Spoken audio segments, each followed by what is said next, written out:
El día que mi madre me echó de la casa no llovía, y eso me dolió más de lo que imaginé. Hacía un sol radiante, casi grosero. Las sombras eran nítidas.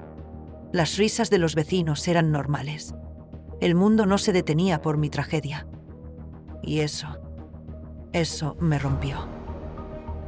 Me fui con lo opuesto. Una maleta desgastada que apenas cerraba, una bolsa rota colgando del hombro, y la dignidad arrastrándose detrás de mí como un perro callejero. No había insultos. No hubo gritos.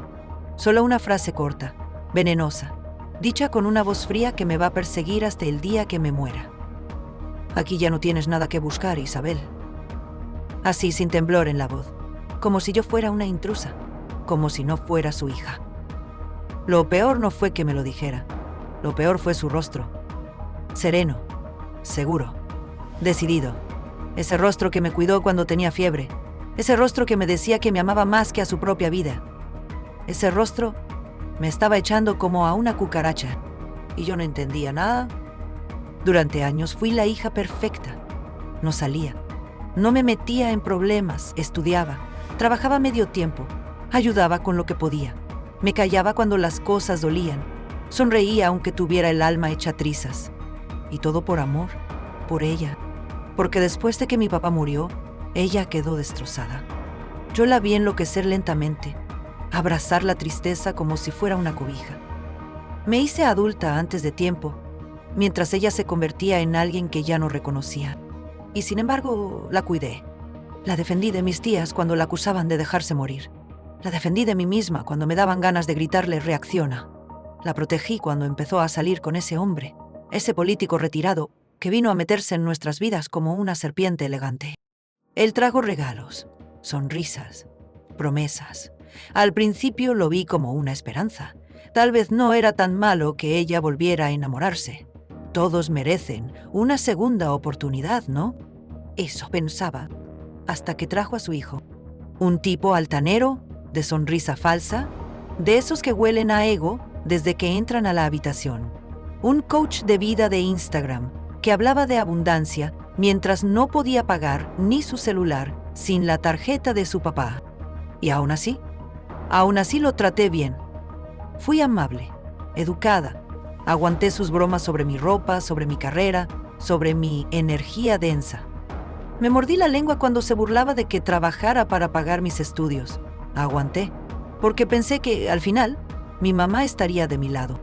Pero no, un día dejó de ser mi madre y pasó a ser la madre de él, de ese farsante, ese manipulador.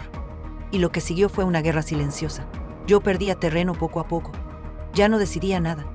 Ya no importaba mi opinión. Las fotos familiares desaparecieron de las paredes. Mi taza favorita fue reemplazada por una con la frase, tú creas tu realidad. Empezó a llamarlo mi amor delante de mí, y a mí me decía, Isabel, coopera. Como si yo fuera una carga, como si estorbara. Pero lo acepté, como siempre, porque creí que era temporal, porque creí que una madre no podía darle la espalda a su hija. Hasta que llegó ese día. Un jueves por la mañana. Yo estaba preparando café cuando me pidió que me sentara. Necesito que hablemos con calma, dijo. Y luego vino la bomba. Vamos a vender la casa. Al principio no entendí. Pensé que hablaba de mudarse. Pero cuando me di cuenta de lo que realmente significaba, se me fue el aire. ¿Vas a vender la casa de papá?, pregunté, con un hilo de voz. Ella no me miró. Solo dijo, no seas dramática. Esta casa está a mi nombre. Tú ya eres adulta. Tienes que hacer tu vida. Y ahí lo supe. Ya no era su hija. Era un obstáculo. Esa misma tarde vi al hijastro tomando medidas en el cuarto de papá, diciendo que quería convertirlo en su oficina energética. Y supe que el infierno acababa de comenzar. En los días siguientes, todo se volvió hostil. No podía tocar nada. No podía hablar. Me trataban como una empleada, como una invitada incómoda. Y luego vino el golpe final. Me pidieron que me fuera. Que dejara la casa, mi infancia, mis recuerdos, mi padre. Todo, en manos de ellos. Y lo hice. Tomé mis cosas. Me fui. Sin gritar, sin llorar, sin pedir explicaciones. Solo salí. Y mientras caminaba por la avenida bajo el sol ardiente, con el estómago hecho nudo y las piernas temblando, una sola idea se incrustó en mi mente como un clavo. Esto no se queda así. No sé cuánto caminé. No sé cuántas veces me detuve a respirar para no colapsar. Solo sé que esa tarde, en una banca del parque, mientras veía a un niño correr detrás de una paleta derretida, entendí lo que tenía que hacer. No me iba a suicidar, no me iba a destruir, no me iba a encerrar a llorar. Yo iba a regresar, pero no como hija, no como víctima, no como la niña buena que tragaba saliva y se callaba.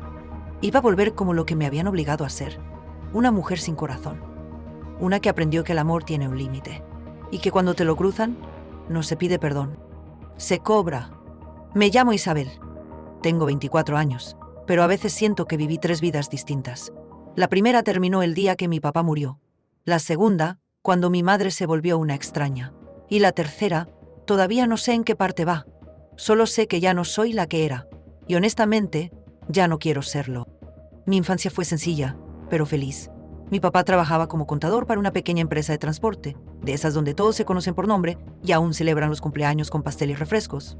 Mi mamá era maestra de primaria en una escuela pública cerca de casa. No teníamos lujos, pero había paz. Había abrazos. Había arroz con leche los domingos, películas en DVD rayados y tardes de lluvia viendo cómo el agua golpeaba el tragaluz del pasillo.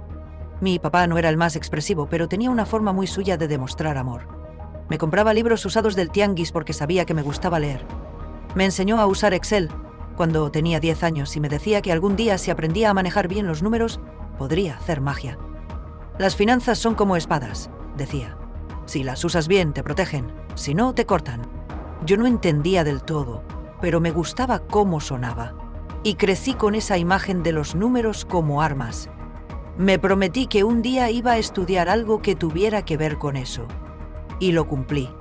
Cuando tenía 17, mi papá enfermó. Cáncer de páncreas. Fue rápido, silencioso, cruel. En 6 meses ya no quedaba nada de ese hombre fuerte que me enseñaba a leer las etiquetas de los productos en el supermercado. Lo vi apagarse día con día.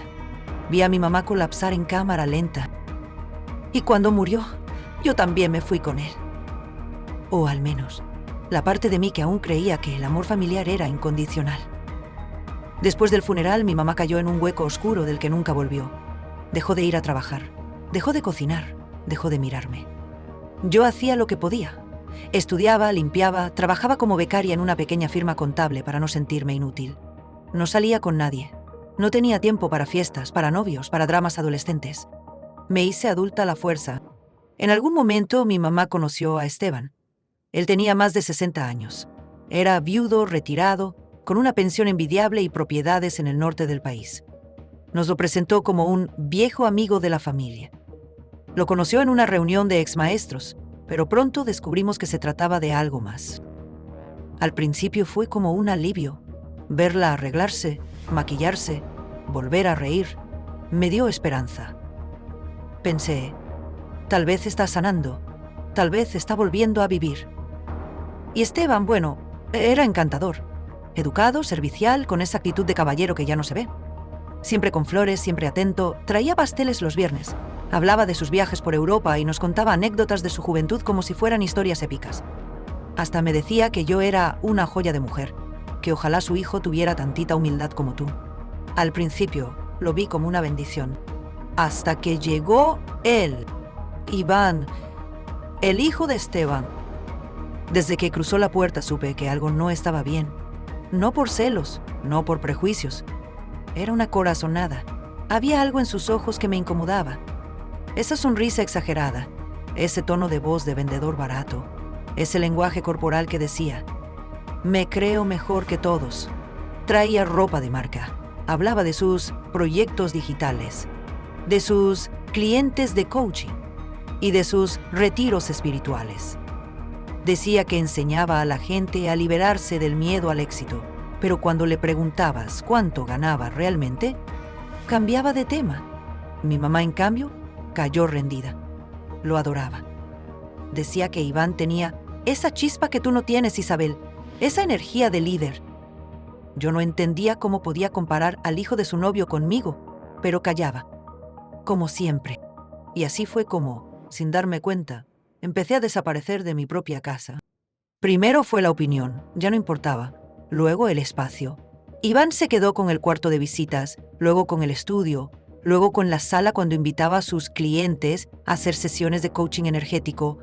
Mis libros terminaron en cajas, mis cosas en bolsas, mi taza favorita desapareció. Mi guitarra que papá me había regalado antes de morir fue donada sin avisarme. Cuando reclamé, mi madre me miró con cansancio y dijo: «Isabel, todo cambia. Tú también deberías aprender a fluir». ¿Fluir? ¿Fluir con qué? Con la idea de que un extraño venía a ocupar mi lugar, a quitarme todo lo que alguna vez me perteneció. Un día, mientras estudiaba para un examen final, escuché a Iván en la cocina decir: «Mamá, deberías hablar con Isa. Ya no vibra con este espacio. Su energía está baja. Está frenando nuestro avance». «Mamá», le dijo mamá, y ella no lo corrigió, solo asintió. Esa noche lloré en silencio, abrazada a la almohada, no por lo que perdía, sino por lo que ya no era. Hija. Pero aguanté, porque me faltaba un semestre para graduarme, porque aún tenía una beca, porque sabía que si salía de ahí sin un plan, no iba a sobrevivir. Porque yo sí había aprendido de mi padre: primero aseguras tus números, después haces la guerra. Así que callé. Me tragué los desplantes, las indirectas, las burlas pasivo-agresivas. Me convertí en un fantasma en mi propia casa. Hasta que, un día, me llamaron a la sala. Estaban los dos, mi madre y Esteban, juntos, serios, con papeles en la mano. «Vamos a vender la casa», dijo ella como quien comenta que va a cambiar las cortinas. «¿Qué?», pregunté, sintiendo que el piso se me movía. «Esteban va a invertir en un centro de bienestar con Iván. La venta de esta casa ayudará a financiarlo. Además, tú ya estás grande, Isabel. Esta casa ya no es para ti». «Esta casa era de papá. Y tu papá ya no está».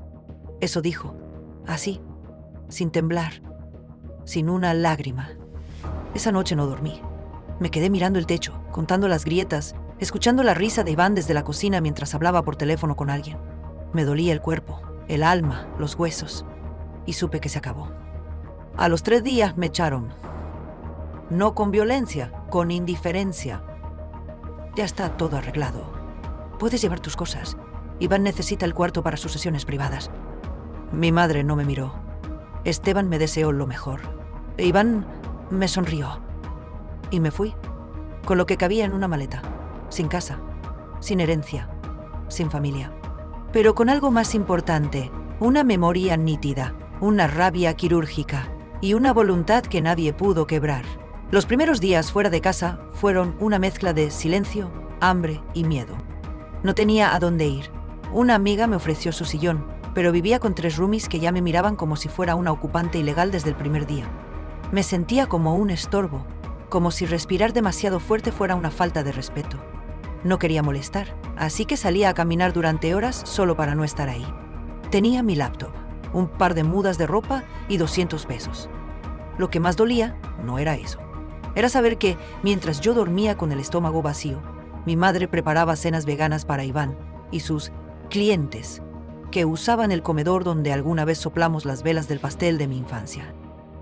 Una noche, revisando mi cuenta bancaria en una cafetería con Wi-Fi, me di cuenta de que ya no tenía acceso al fondo educativo que mi papá había dejado. Había desaparecido. Sin explicación, sin aviso. Intenté entrar al sistema de la aseguradora, pero no reconocía mis datos. Llamé y me dijeron que la cuenta había sido transferida por decisión del titular legal, que resultó ser mi madre. Mi padre había confiado en ella para custodiar ese dinero, para proteger mi futuro, para asegurar que al menos en eso nada me faltara. Y lo había entregado todo a Esteban, a Iván, por un mejor propósito, por una inversión espiritual. Sentí como si me arrancaran los huesos uno por uno.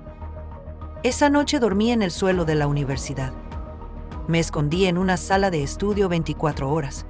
Puse una mochila como almohada y cerré los ojos fingiendo que solo estaba descansando. Nadie me preguntó nada. Nadie lo notó. La universidad era lo único que me mantenía viva. Sabía que, si lograba terminar el semestre, algo podría cambiar. Conseguí trabajo de medio tiempo como auxiliar contable en un despacho que me pagaba apenas lo suficiente para comer una vez al día. Ahorraba lo que podía. Evitaba el contacto humano. La gente me veía con esa mirada condescendiente, como si yo fuera una historia triste más. Pero por dentro, yo me estaba gestando, como una tormenta. Las cosas empeoraron cuando un día, sin querer, me topé con un video de Iván en TikTok. Tenía más de 100 likes. En él hablaba sobre cómo tu familia puede ser tu peor ancla y cómo a veces hay que cortar lazos con los que no vibran contigo. Usaba frases que había escuchado en mi propia casa, frases que mi madre repetía, frases que habían servido para justificar echarme a la calle. A veces el amor es dejar ir a quien solo trae oscuridad, decía, mirando directo a la cámara. Y luego, como una bofetada, mi mamá entendió eso a tiempo y ahora florece. Es la mujer más luminosa que conozco. No lo podía creer. Me estaban usando como, como ejemplo de toxicidad. Yo, la hija que cuido, la hija que se partió en 1000 por sostener a su madre. Lloré como nunca. No por tristeza, sino por rabia.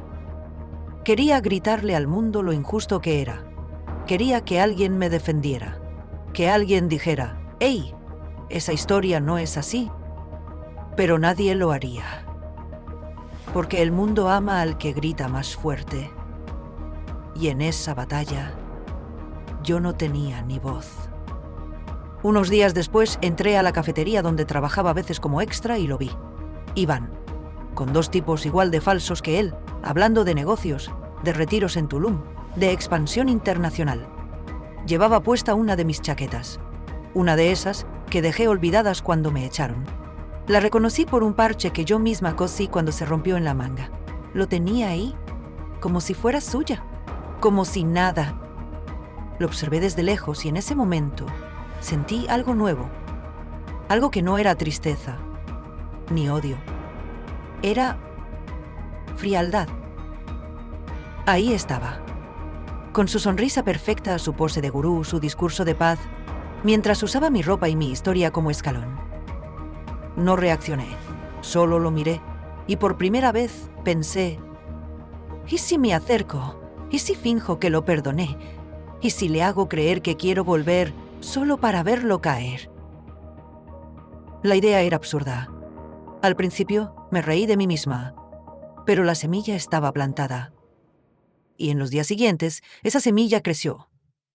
Regué esa fantasía con cada noche de hambre, con cada rechazo, con cada recuerdo de mi padre que me fue arrebatado, con cada silencio de mi madre.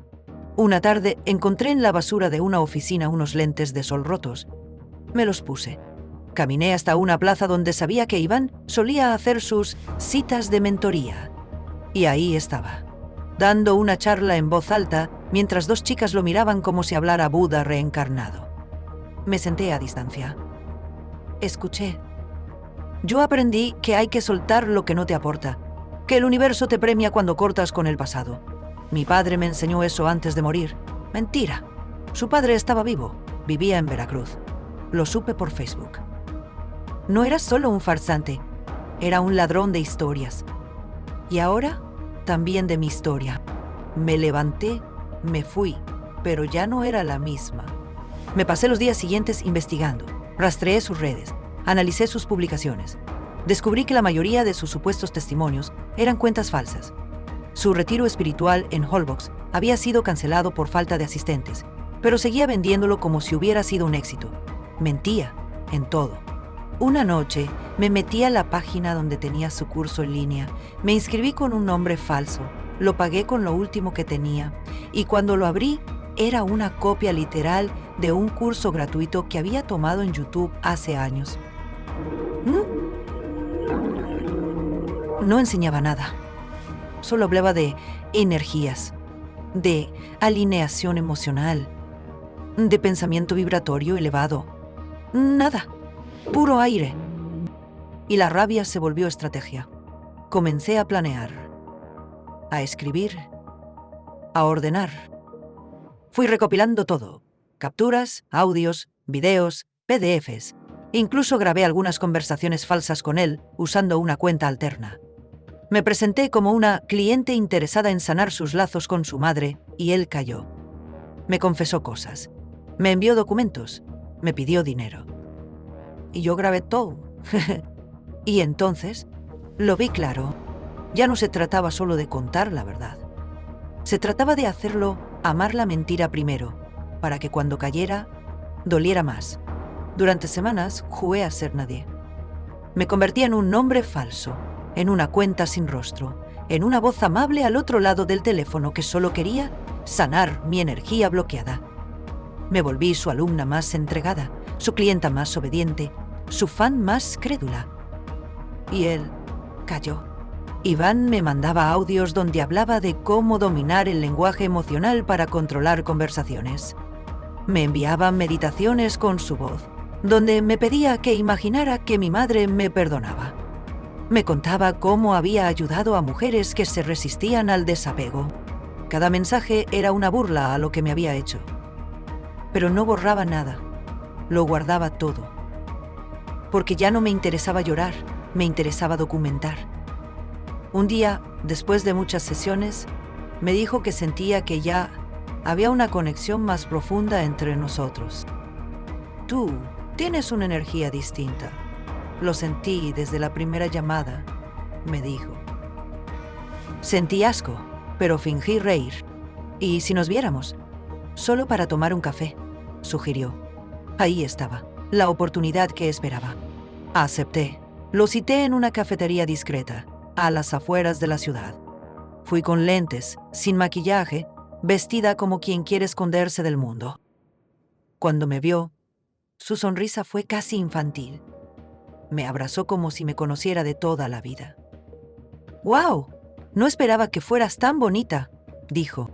Pensé en escupirle en la cara. Pero sonreí. Gracias, tú también tienes una energía intensa. Y así comenzó. Durante ese primer encuentro, le conté una historia falsa. Le dije que venía de una familia manipuladora, que mi mamá me había usado, que estaba sola, que quería empezar de cero. Le hablé de cortar con el pasado con lágrimas contenidas, y él se vio reflejado. «Eres como yo», dijo, tocándome la mano. No me moví, no temblé, solo respondí. Por eso me acerqué. Lo vi caer día a día. Comenzamos a vernos en secreto, no porque él lo necesitara, sino porque yo necesitaba tiempo para terminar de construir el escenario perfecto. Le hice creer que yo era la única persona que lo entendía, que lo admiraba, que quería ser parte de su movimiento. Me inventé una historia de superación, de abandono. Hasta le mostré fotos reales de mi infancia para hacerlo conectar. Todo estaba milimétricamente calculado. Mientras tanto, desde mi computadora, terminé de armar el archivo. Las capturas, los videos, los registros, todo. Y cada noche anotaba en una libreta los puntos clave de lo que necesitaba. Que él me confiara sus contraseñas, que me firmara algunos documentos de colaboración, que me involucrara en su plataforma, con acceso limitado. Nada ilegal, nada forzado, solo sugerido, con palabras que él mismo usaba. Fluye, confía, proyecta. Y él confió. Me dio acceso a su cuenta para que yo le ayudara a organizar el contenido. Me pidió que revisara su material porque yo tenía mejor ojo. Me dio su contraseña temporal sin saber que esa clave era la misma que usaba para todo. Una noche, mientras él dormía, en una cabaña que habíamos rentado para reconectar energías, abrí su correo. Y ahí estaba todo. Facturas falsas, evidencias de plagio, conversaciones con sus seguidores burlándose de sus testimonios. Mensajes a otras mujeres, a las que usaba igual que a mí. Registros bancarios, donde se reflejaban pagos desde la cuenta de mi madre. Mi herencia, el fondo que mi padre dejó, invertido en tarjetas, en gadgets, en noches de hotel, en vuelos para eventos de coaching que nunca existieron. Lo leí todo, sin llorar. Ya no lloraba, solo anotaba.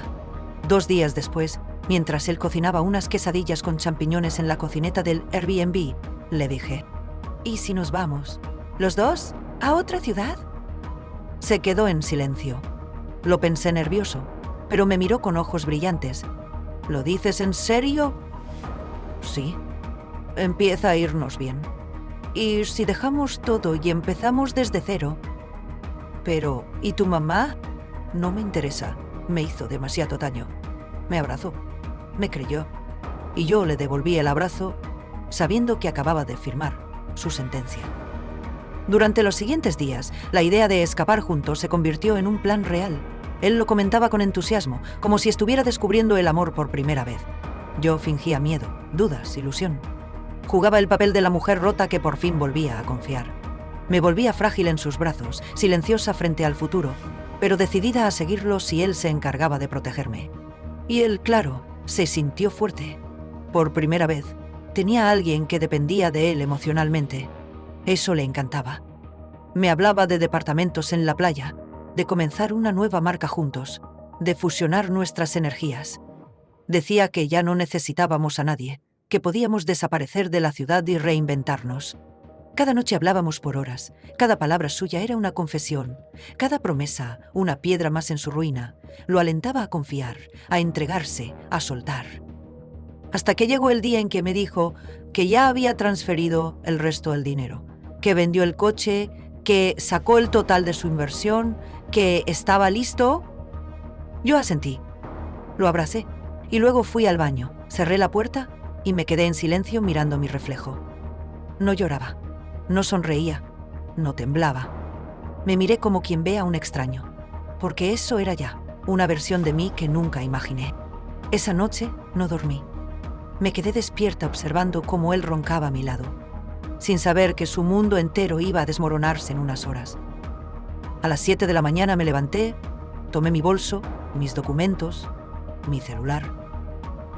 Dejé su pasaporte en el cajón de la cocina, dejé su cartera vacía en la mesa, apagué su celular y lo lancé en un bote de basura frente a la casa. Y me fui.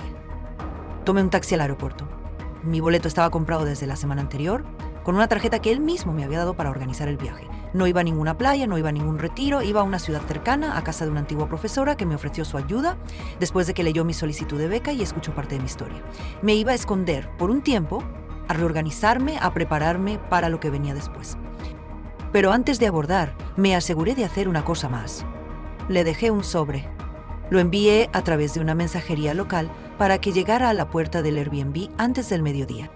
Dentro del sobre metí 3 cosas: una copia de la transferencia que él mismo había hecho desde la cuenta de mi madre, un contrato de colaboración con mi firma, que en realidad era una prueba legal de su consentimiento para que yo gestionara sus contenidos, y una foto, una sola foto, tomada una semana antes mientras él dormía, con la boca entreabierta, abrazando un cojín con cara de niño perdido, vulnerable, expuesto, ridículo.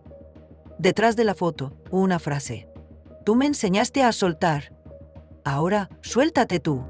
No tenía forma de contactarme, no tenía dirección, no tenía nada. Y lo mejor era que, al mismo tiempo, su cuenta bancaria comenzaba a ser bloqueada por una denuncia de actividad sospechosa. Una denuncia que yo misma había presentado bajo otro nombre, con todas las pruebas necesarias. Lo había dejado sin dinero, sin documentos, sin celular, sin conexión. Y peor aún, sin certeza. Porque en el fondo, lo que más destruye no es que te griten, es el silencio. No saber dónde está la otra persona, no entender por qué, no poder explicarse lo que pasó. No dejé con eso. Lo dejé con el eco de su propio juego. Mientras él deambulaba descalzo por una ciudad que ya no reconocía, yo respiraba aire nuevo. Me senté frente al mar, uno real, uno que no estaba en sus folletos ni en sus meditaciones falsas, y cerré los ojos. Por primera vez en años, sentí que el mundo no se me caía encima. Pero no terminó ahí. Al día siguiente, una llamada sacudió todo. Era Esteban. Me hablaba con la voz entrecortada. «Isabel, por favor. ¿Sabes algo de Iván?» No contesta. No aparece. No sabemos si está bien. «Tu madre está desesperada». Me tomó 5 segundos responder. «No sé nada. ¿Por qué me lo preguntas a mí?» Silencio. Él dijo que estaban juntos, que se iban a ir, que tú eras su pareja. Trey, no lo pude evitar. No, me sacaron de su vida, ¿recuerda? Isabel, ahora sí se acuerdan. Tu madre está mal. Yo también estuve mal. Meses. ¿Sabe qué hice? Me callé. Me aguanté. Y ustedes siguieron su vida. ¿No sabíamos que era así? Claro que lo sabían. Solo eligieron no verlo. Porque era más cómodo tener una hija invisible que un hijo roto. Colgó sin decir más. Y ahí entendí que la verdadera venganza no había sido el dinero, ni las pruebas, ni el abandono. Fue eso. El silencio. El no darles explicación. El dejarlos con las preguntas flotando como cuchillos en el aire. Días después supe que Iván había intentado volver a casa y que mi madre le cerró la puerta. Que le gritó, lo insultó, lo culpó de todo. Que Esteban lo echó, que se pelearon entre ellos. Que ella colapsó emocionalmente. Y yo me quedé al margen. No necesitaba estar presente para verlos desmoronarse. Solo bastaba con que supieran que ya no tenían poder sobre mí. Durante una semana no hablé con nadie. Caminaba, dormía, escribía. Me metí a un curso de finanzas personales en línea, uno de verdad. Recuperé mi amor por los números. Me prometí volver a ser la Isabel de antes, pero sin la ingenuidad que me costó todo. Y una noche, al abrir el correo, encontré un mensaje. Era de mi madre. No decía hola. No decía perdón. Solo esto. Si alguna vez quieres hablar, aquí estoy. Lo leí y no respondí. Porque lo mío no era rencor, era dignidad. Ellos cavaron su tumba. Yo solo les quité la pala. Pensé que lo último que me quedaba por hacer era desaparecer. Pero no, había una última cosa. Una que no había planeado, pero que me vino como un relámpago cuando vi la notificación. La cuenta de Iván, esa donde hacía sus en vivos, acababa de activarse de nuevo. No fue él. Lo supe de inmediato. Él no tenía acceso. Estaba bloqueado en su propio sistema. Fui yo. O más bien, esa parte de mí que necesitaba cerrar el ciclo a su manera. No dije su nombre. No dije el mío. Solo activé la transmisión. Puse una luz tenue. Tapé el fondo con una tela blanca y hablé. ¿Alguna vez te has sentido usada por las personas que más decían amarte? Miles de personas comenzaron a conectarse. El sistema tenía seguidores automáticos, y humanos también. Mujeres que lo habían seguido, hombres que habían comprado sus cursos, adolescentes confundidos que buscaban guía en su discurso barato. Yo no me mostré. No hacía falta. Hay historias que no necesitan nombres, solo verdad. Esta es una de ellas. Hablé con calma, con voz suave. Conté la historia sin detalles comprometedores. No mencioné apellidos, no di fechas. Solo describí emociones, momentos, traiciones. Hablé de una mujer que cuidó a su madre cuando nadie más lo hizo, de una casa que fue vendida sin piedad, de una hija que fue echada como si nunca hubiera importado, y de un hombre que jugó a sanar a los demás, mientras destruía a la única persona que lo había amado de verdad. No dije que era yo, pero cada palabra me atravesaba como si lo fuera. Los comentarios empezaron a explotar. ¿Esto es real? Estoy llorando. Yo viví algo igual. ¿Dónde puedo denunciar al tipo? Pero yo no respondía. Solo hablaba. Al final del video solo dejé una frase. Todo lo que empieza con mentira termina en silencio. Y cerré la transmisión. No me interesaba viralizarlo. No me interesaba exponerlo con nombre. No era una denuncia. Era una sepultura simbólica. Una lápida digital para todo lo que había sido. El verdadero golpe ya estaba en marcha. Esa misma tarde, me llegó un correo de su antigua socia, una terapeuta emocional que había trabajado con él en varios talleres.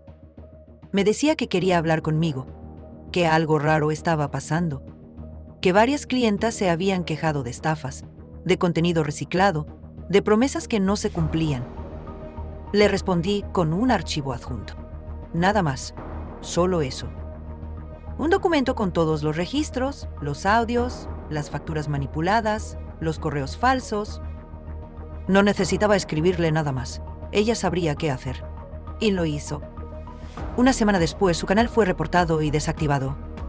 Su curso digital fue eliminado por violación de derechos de autor. Y las 2 marcas de suplementos naturales con las que colaboraba cortaron todo vínculo con él públicamente. Fue como ver un edificio colapsar en cámara lenta, pilar por pilar, sin que nadie metiera las manos. Yo no moví un dedo más, ni respondí mensajes, ni di entrevistas. Pero la gente hablaba. En foros, en grupos de WhatsApp, en TikTok, compartían fragmentos del live, capturas de pantalla, y sin saber quién era yo, muchas mujeres decían cosas como: gracias a quien contó esto. Me dio el valor para salir de algo similar. Siempre supe que ese tipo era un farsante. Esto me recuerda a un ex, igualito. Y en medio de todo, él. Iban tratando de explicarse, tratando de volver, tratando de encontrarme. Un día me escribió desde una cuenta nueva: necesito hablar contigo, por favor. Yo pensé que todo esto era real, que tú y yo íbamos a empezar algo nuevo. No respondí. 2 días después me llamó desde un número desconocido. No contesté. Y luego me escribió una última vez. Un mensaje largo, desordenado, lleno de mayúsculas, de súplicas, de insultos, de arrepentimientos forzados. Lo leí en silencio. Y lo borré, porque en esa versión rota de él ya no quedaba nada que pudiera tocarme. Mi madre también intentó contactarme. Primero fue con mensajes suaves. ¿Dónde estás? Solo quiero saber si estás bien. Después con reclamos. Esto no se hace, Isabel. No sabes lo que estás provocando. Y luego, con silencio. Hasta que recibí una carta. Sí, una carta física, enviada a la dirección de la profesora con la que vivía. La reconocí al instante por su letra. Torcida, forzada, como si escribir me doliera. Decía que había perdido todo, que Esteban la había dejado, que sus amigas ya no la miraban igual, que no entendía cómo había llegado a ese punto, que no sabía cuándo se volvió tan ciega. Me hablaba como si yo aún fuera su hija. Me decía, mi amor, me pedía perdón, me rogaba una conversación. No la juzgué, ni la odié, pero tampoco contesté. No necesitaba venganza explícita. Lo que necesitaba ya había pasado. Que sintieran lo que yo sentí, que probaran ese frío que yo tragué cada noche en la calle, que vivieran la soledad sin explicación, el destierro sin defensa, la desesperación de hablarle al vacío. Eso fue suficiente. Meses después me mudé de nuevo. Una ciudad más pequeña, menos ruidosa, más mía. Conseguí un trabajo como asesora financiera para mujeres emprendedoras. Comencé a dar talleres pequeños, reales, sin promesas vacías, sin discursos mágicos, solo números, estrategias, realidad. Me sentí útil otra vez. Y un día, en una charla privada con una clienta que venía llorando por una ruptura, me encontré diciendo algo que me heló por dentro. El amor no debe doler. Si duele, no es amor. Es deuda emocional, y nadie nació para deberle nada a quien le rompió el alma.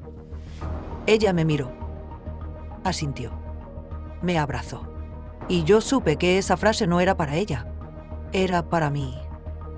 Una noche abrí una libreta vieja, aquella donde anoté cada paso del plan, cada frase de Iván, cada audio, cada palabra que me hirió, y la quemé, página por página, línea por línea, nombre por nombre. El fuego no hace justicia. Pero limpia. Me senté frente a la fogata con las manos heladas y el pecho ligero. Cerré los ojos y vi por última vez la cara de mi madre, la de Esteban, la de Iván. Y los dejé ir, no con rencor, sino con la paz de quien ya no necesita ser vista por quienes no supieron mirar. Esa noche dormí como no lo hacía desde que mi papá murió. Y antes de quedarme dormida, lo supe con claridad. No vengué a la Isabel rota, la enterré para siempre. No todas las batallas terminan con sangre. Algunas se cierran con silencio, con una taza de café caliente en la mano, con el aire frío entrando por una ventana nueva, con el sol filtrándose en una habitación que por fin es tuya. No hubo aplausos, no hubo venganza pública, nadie me llamó valiente, nadie me ofreció un premio, y aún así me sentí invencible. No porque gané, sino porque volví a reconocerme. Porque después de todo, seguía viva. No solo latiendo, viva. Mi vida empezó a reconstruirse poco a poco, sin milagros, sin atajos, con horas de trabajo, con noches de insomnio, con pequeños momentos que no compartí con nadie, pero que me fueron armando de nuevo. Una nota en la nevera que decía, «Lo estás haciendo bien». Un mensaje de una clienta que lloraba de emoción al entender cómo ahorrar. Una planta que no se moría a pesar de que yo olvidaba regarla. Cosas pequeñas, verdaderas, mías. No volví a hablar con mi madre. Y aprendí que eso también es amor propio. Saber cuándo cerrar una puerta, aunque del otro lado esté quien te dio la vida. A veces, ese dar la vida no es suficiente. A veces el daño supera al origen. Y la única forma de seguir es dejar de mirar hacia atrás. Pero no todo era pérdida. Un día encontré una vieja libreta de mi padre, entre unas cajas que me envió una tía. Él solía anotar cosas que leía en libros, frases, ideas, reflexiones. Esa libreta había estado guardada por años. La abrí con manos temblorosas, sin saber si estaba lista para volver a escucharlo con su letra. Y ahí estaba, en la primera página. No midas tu valor por lo que toleras, hija. Tu silencio puede parecer fortaleza, pero también puede ser abandono de ti misma. Elige con sabiduría. Leí esa frase 10 veces. Me quedé llorando en la cama con la libreta abierta, como si él estuviera ahí, recordándome quién soy. Ese fue mi verdadero cierre. No la caída de Iván. No la soledad de mi madre. No el colapso de su mundo falso. Fue volver a mí. Volver a esa niña que amaba los números y las historias, que creía que todo podía arreglarse con un abrazo sincero. A esa niña la traicionaron, la expulsaron, la olvidaron. Pero no murió. Estuvo esperando y volvió, con la fuerza de alguien que ya no necesita probar nada, con la calma de quien no le debe explicaciones a nadie, con la certeza de que no todo lo que se rompe se pierde. A veces, solo cambia de forma. Hoy tengo un departamento modesto, pero es mío. No hay lujos, pero hay paz. Cada objeto que tengo lo compré yo.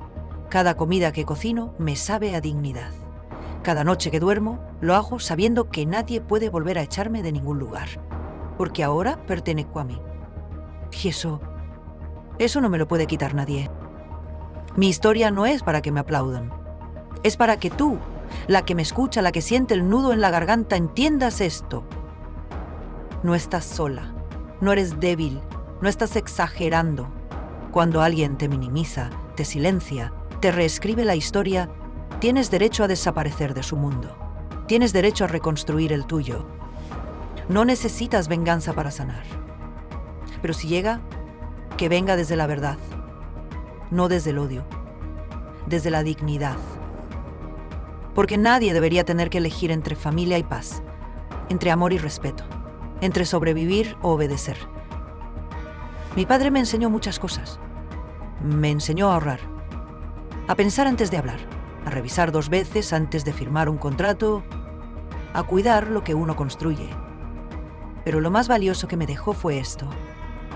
No te quedes donde no puedas respirar, ni siquiera si es tu casa, ni siquiera si es tu madre. Y yo no me quedé, me fui, me rompí, pero me armé de nuevo. Y aquí estoy, viva, libre, mía.